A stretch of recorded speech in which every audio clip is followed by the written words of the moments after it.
front of the altar. We've just finished lighting the altar candles, dressing the altar with its cloth, beautiful flowers arrayed around it. We've turned on all the lights in this magnificent church, and for the first time you can see it really shining brightly in all its glory. But that's not the main event.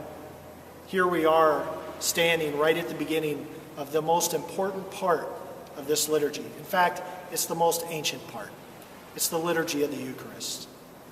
But before we talk about what actually happens on the altar, I want to point something out to you.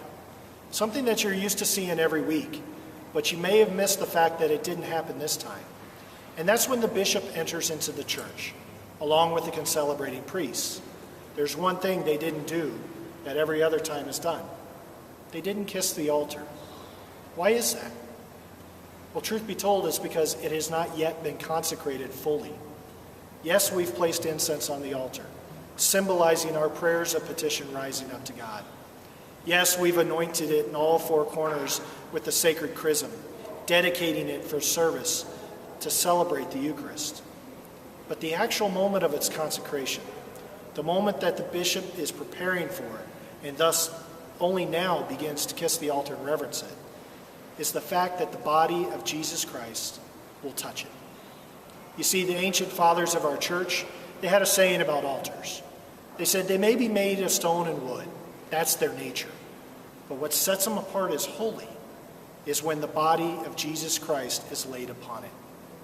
And that's exactly the moment that we're about to enter into.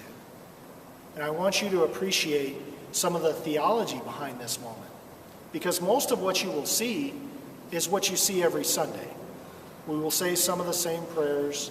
The bishop will make some of the same gestures. But there's one prayer that's very different. And if you ever really want to know the theology of the church for a given event, look at the prayer that's called the preface.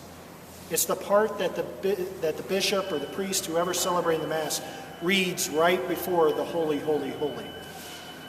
And in this liturgy, I want to read it for you. We're going to put the words up on the website. So just sit back and listen to it as I read it, and then you can pray over it later.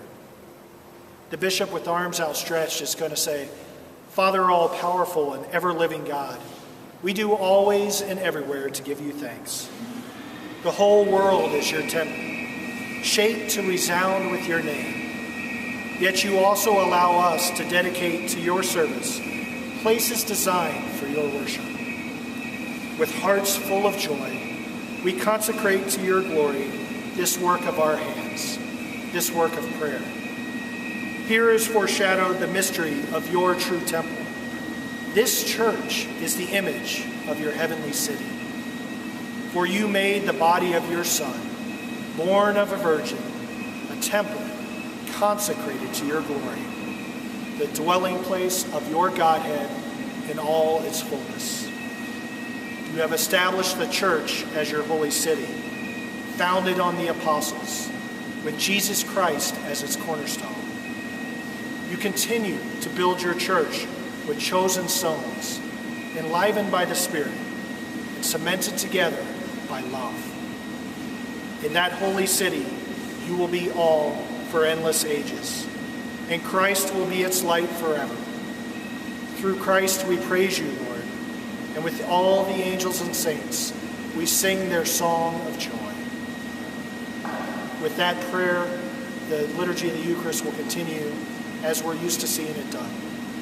And we will all come forward, and for the first time in this place, we will receive that sacrament of love and unity, the reason that all of this even exists, the very identity of who we are as Christians. It's a moment of great joy, of great unity, and abundant love.